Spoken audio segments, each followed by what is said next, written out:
Shalom anak-anak, hari ini kita mau belajar tentang pembulatan ya. Pembulatan itu apa, teacher? Pembulatan itu mengubah ke bilangan bulat atau satuan terdekat. Nah, apa ya maksudnya itu? Nah, di sini misalkan kita punya angka 1, punya angka 8, punya angka 9. Lah, ini adalah barisan angka ya, mulai dari angka 0 sampai angka ke 10. Nah, terus maksudnya pembulatan itu gimana? Nah, jadi bilangan-bilangan ini bisa dibulatkan ke satuan terdekat. Misalkan di sini ada angka 0 dan di sini ada angka 10. Nah, cara gampangnya adalah pembulatan. Nah, pembulatan itu berarti udah nggak ada angka-angka yang lain ya. Misalkan kalau desimal berarti udah nggak ada komanya. Kalau pecahan berarti ke angka yang sudah bulat, misalkan angka 0, angka 10, angka 100. Nah, seperti itu. Nah, gimana cara biar kita bisa membulatkan angka-angka ini? Nah, misalkan teacher punya kertas ya. Teacher bagi ke 2 bagian. Nah, tujuannya untuk apa? Tujuannya adalah untuk mencari garis tengah ini. Nah, jadi cara untuk mencari garis tengah adalah dengan membagi ke 2 bagian. Nah, setelah itu kita dapat garis tengah ini ya. Nah, setelah kita mendapatkan garis tengah ini, tujuannya untuk apa? Nah, tengah-tengah ini tujuannya sebagai patokan, sama seperti di barisan angka ini. Kita punya angka 10 ya. Angka 10 ini angka maksimal di sini. Angka 10 kita gunakan sebagai patokan. Patokan menentukan mana yang kanan dan mana yang kiri. Jadi tengah-tengahnya ini patokannya ya. 10 ini tadi kita bagi 2. Nah, hasilnya adalah 5. Nah, di sini angka 5 ini sebagai patokannya. Nah, patokan untuk apa ini? Nah, angka 5 ini kita gunakan sebagai patokan yang menentukan. Misalkan teacher punya angka 6. Nah, angka 6 ini kalau dibulatkan itu jadi angka berapa? Nah, kan kesatuan terdekat ya. Di sini ada angka 10 dan di sini ada angka 0. Nah, misalkan teacher punya angka 6. Angka 6 ini mau teacher bulatkan. Nah, kalau teacher bulatkan, nah kita lihat ya patokannya angka 5 ini ya dari cara ini. Jadi selalu dibagi 2 untuk mencari nilai tengah. 5 ini sebagai patokan. Jika dia ada di atasnya 5, angka di atas 5 yaitu 6, berarti kita akan bulatkan ke atas. Dibulatkan ke atas maksudnya dibulatkan ke angka 10. Nah, berbeda jika angka yang teacher gunakan adalah 1. Angka 1 itu letaknya di bawah angka 5. Jadi angka patokannya kan adalah 5. Karena dari deretan angka ini dibagi dengan 2 hasilnya 5. Jadi angka 1 itu ada di bawah angka 5. Jadi dia dibulatkan ke bawah, maksudnya ke angka 0. Nah, oke, dari sini sudah paham. Jadi jika ada barisan angka, kita bagi 2 dulu. Kita cari, misalkan dari angka 1 sampai 10 ya. Kita cari mana titik tengahnya. Kalau di barisan angka ini adalah angka 5.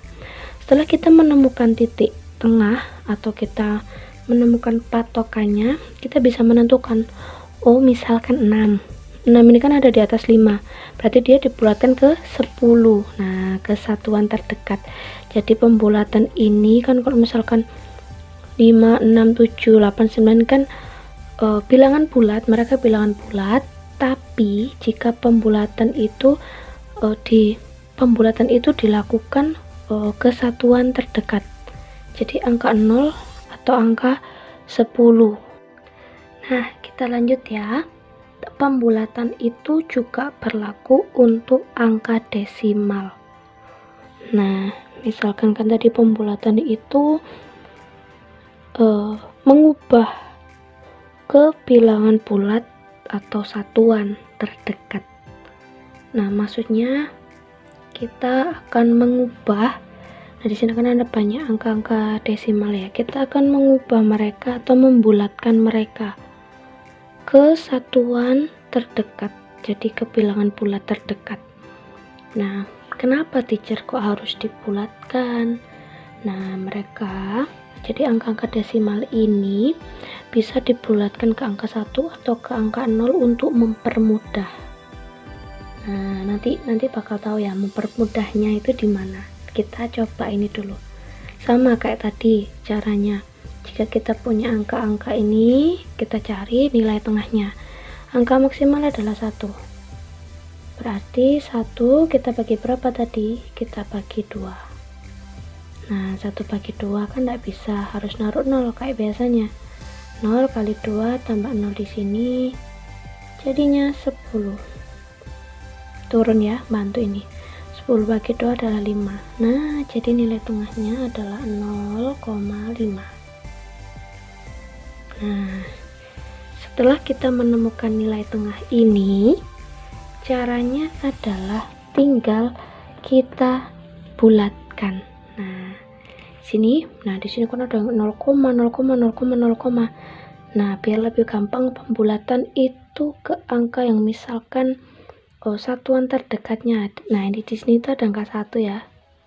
Dan di sini ada di angka 0. Kenapa Jar kok harus angka 1 dan harus angka 0? Nah, gini. Jadi kan tadi misalkan teacher punya angka 0,6.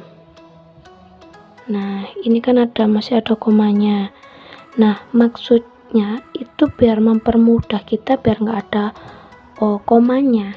Jadi kita bulatkan. Nah, kita bulatkan ini ke satuan terdekat.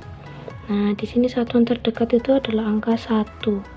Kenapa angka 1? Karena kan tadi pembulatan. Kalau pembulatan tuh berarti komanya udah hilang kalau di sini, kalau di desimal ini. Nah, jadi kita kan patokannya angka 0,5. Terus kalau kita punya 0,6, kita bulatkan kemana? Kita bulatkan ke angka 1 atau ke angka 0. Nah, di sini kita tetap ya berpatokan pada 0,5. 0,6 ini ada di atas 0,5. Jadi kita bulatkan ke atas. Jadi kita bulatkan ke angka 1. Nah, sedangkan untuk misalkan teacher punya angka 0,2, kita bulatkan kemana teacher? Kita bulatkan ke bawah, karena 0,2 ada di bawah 0,5. Jadi dibulatkan menjadi angka 0.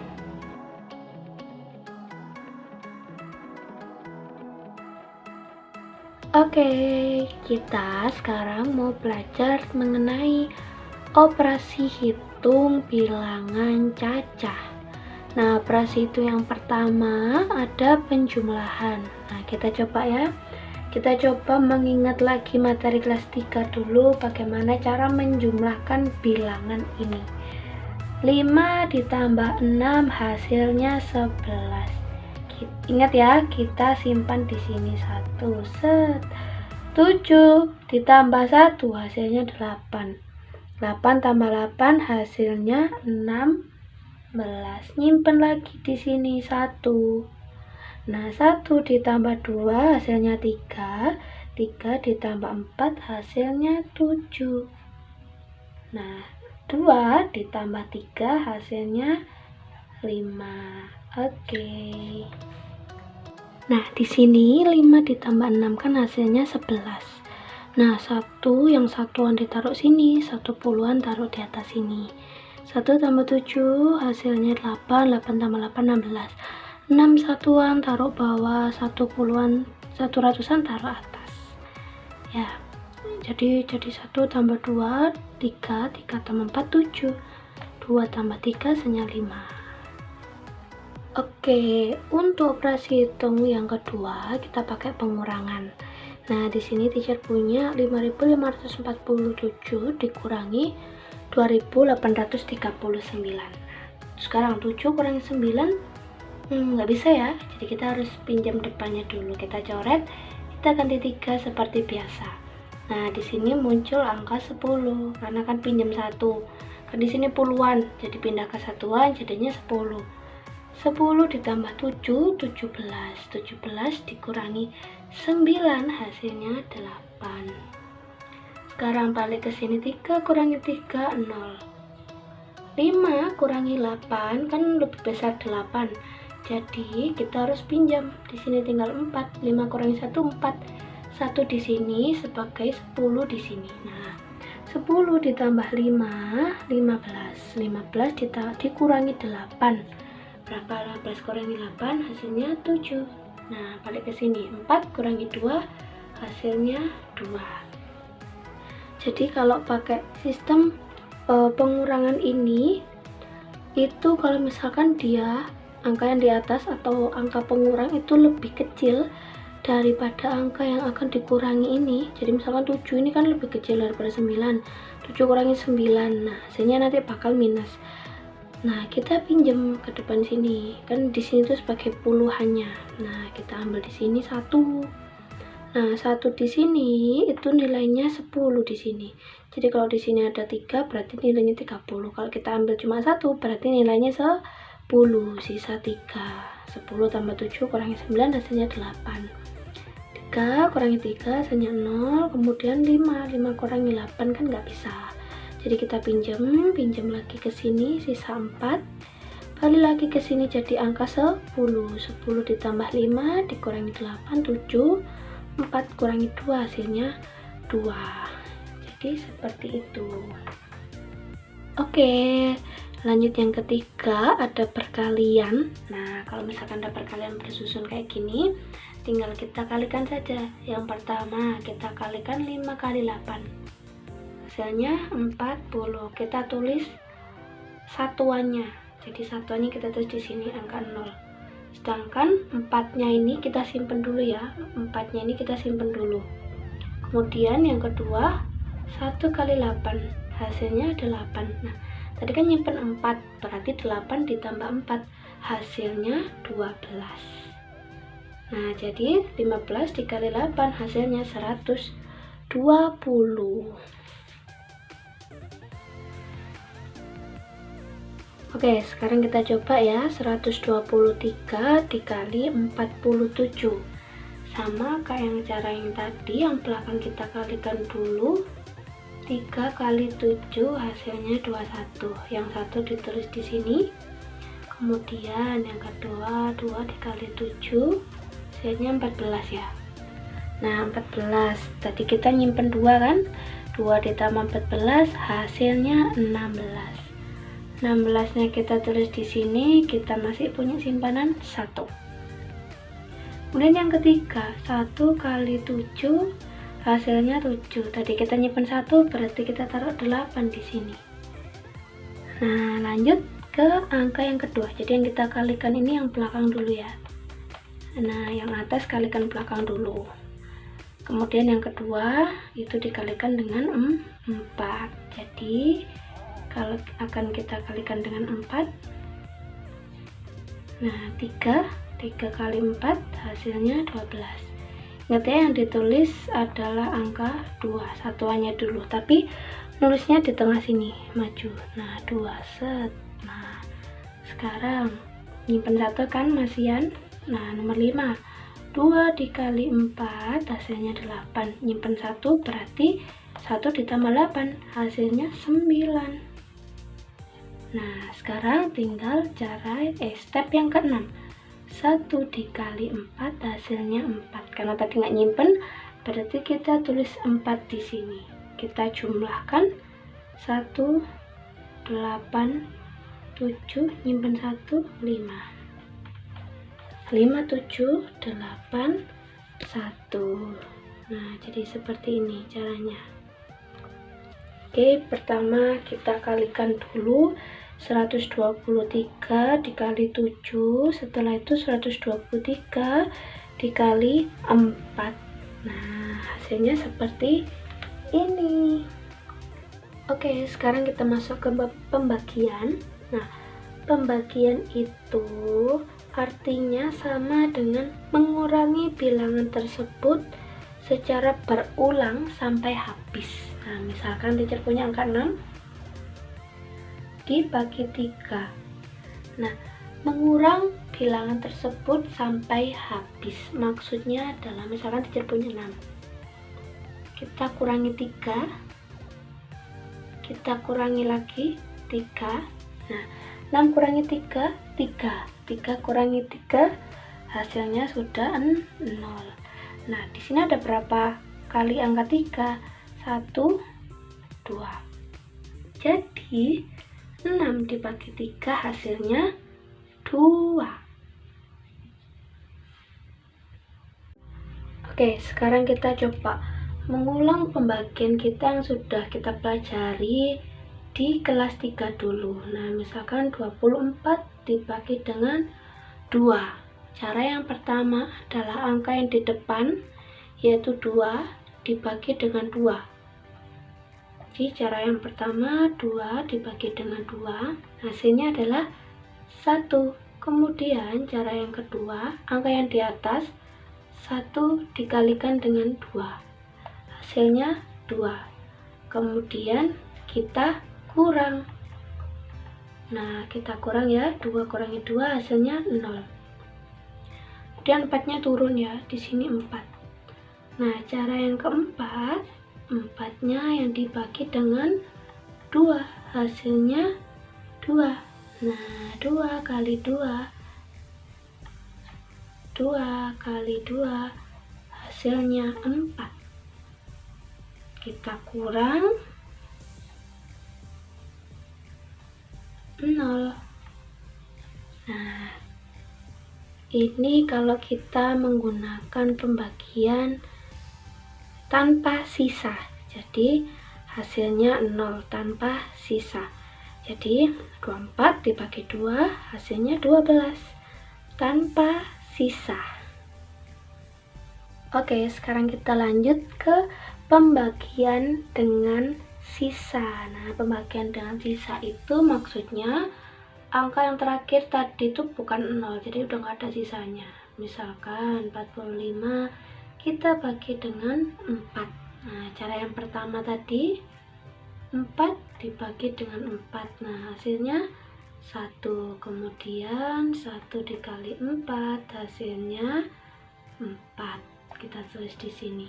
Nah, kemudian 4 dikurangi 4 hasilnya 0. 5-nya turun.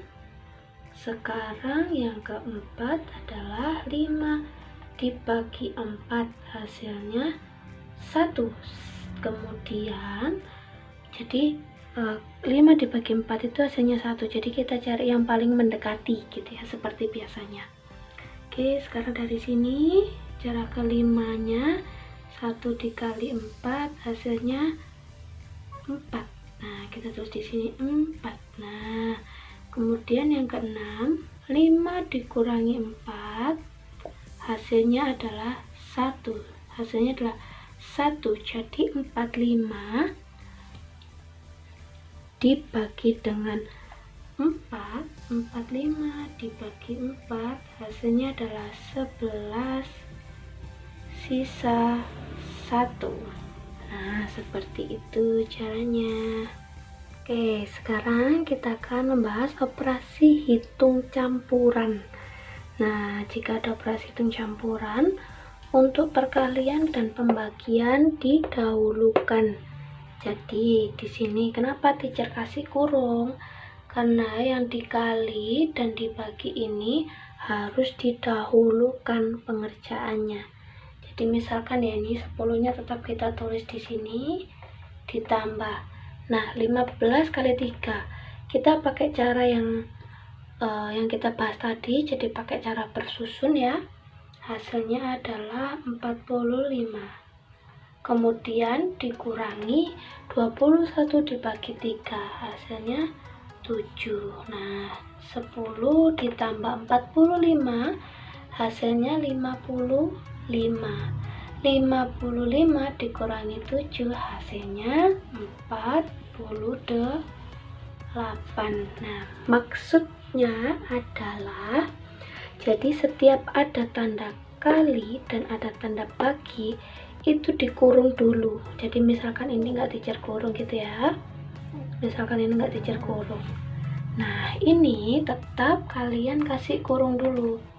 Nah, karena bagi dan kali ini adalah operasi hitung yang harus didahulukan. Terus kalau misalnya lah teacher, kalau misalkan 10 ditambah 5 dulu baru dikali 3, hasilnya akan berbeda. Jadi ini dikurung terlebih dahulu gitu. Oke, kita sedikit kembali ke materi sebelumnya. Kita akan belajar untuk menaksir kepuluhan terdekat. Nah, misalkan teacher ada taksirlah angka 12.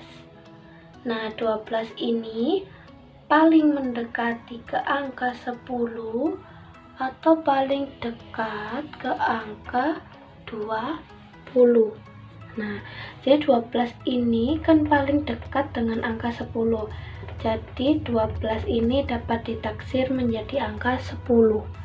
Sedangkan misalnya kita punya angka 17. Nah, 17 ini mau ditaksir ke angka 10 atau ke angka 20. Jadi ini kepuluhan terdekat gitu ya. Nah, angka 17 itu ada di sini. Nah, dia lebih dekat ke 20 atau lebih dekat ke 10. Sudah 17 ini bisa ditaksir ke angka 20 karena dia lebih mendekati ke angka 20. Karena judulnya adalah menaksir ke puluhan terdekat. Puluhan terdekat itu seperti 20, 10 atau misalkan 30, 40 dan seterusnya. Nah, jadi ini berguna untuk ke ratusan terdekat atau ke puluhan terdekat. Jadi kita tinggal cari 17 itu lebih dekat ke angka 20 atau ke angka 10. Seperti yang sudah kita pelajari kemarin ya. Kalau angka 5, 6, 7, 8, 9 itu ditaksir ke atas ya, atau dibulatkan ke atas, jadi mendekati angka 20. Nah, sedangkan 4, 3, 2, 1 mendekati angka 0 atau kalau di sini angka 10. Jadi diingat-ingat ya. 5, 6, 7, 8, 9 dibulatkan ke atas, 1, 2, 3, 4 dibulatkan ke bawah. Oke, itu kita masuk contoh. Misalkan taksirlah hasil operasi hitung ini ke puluhan terdekat. Nah, caranya sama kayak yang tadi. 28 kita taksir menjadi berapa? Kita taksir ke puluhan terdekat. Setelah 28 itu puluhannya adalah 30. Kenapa kok ke 30? Karena di sini adalah angka 8. Ingat ya, 5, 6, 7, 8, 9 dibulatkan ke atas. Nah, sedangkan angka 54 kita bulatkan ke 50 karena 4, 3, 2, 1 dibulatkan ke bawah. Jadi kepuluhan sebelumnya. Kan puluhannya ini tuh kan 50, 51, 52, 53, 54 sampai 60. Jika dia 54 berarti dibulatkan ke 50. Kalau dia 59 dibulatkan ke 60. Jadi kalau ditaksir 30 ditambah 50 hasilnya 80 gitu.